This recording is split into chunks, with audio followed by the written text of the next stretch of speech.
சட்டிச்சோறு, திருவிழா சாப்பாடு, ரொட்டி சன்னை, ஆட்டுக்கறி என விதவிதமான உணவுகளை ருசிக்க வேண்டுமா? வாருங்கள்.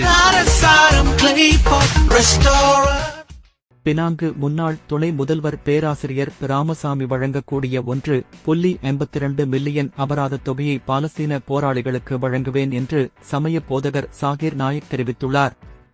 தம்மீது அவதூறு பரப்பிய ராமசாமிக்கு எதிராக சாகிர் நாயக் தொடுத்த வழக்கில் ராமசாமி 1.82 மில்லியன் வெள்ளி அபராத தொகை செலுத்த வேண்டும் என்று கோலாலம்பூர் உயர்நீதிமன்றம் உத்தரவிட்டது. உயர்நீதிமன்றத்திற்கு நன்றி தெரிவித்துக் கொள்வதோடு இந்த அபராத தொகையை பாலஸ்தீன மக்களுக்கு வழங்கவுள்ளதாக சாகிர் நாயக் கூறியதாக ஊடகங்கள் தெரிவிக்கின்றன. சட்டிச்சோறு, திருவிழா சாப்பாடு, ரொட்டி சன்னை, ஆட்டுக்கறி என விதவிதமான உணவுகளை ருசிக்க வேண்டுமா? வாருங்கள்.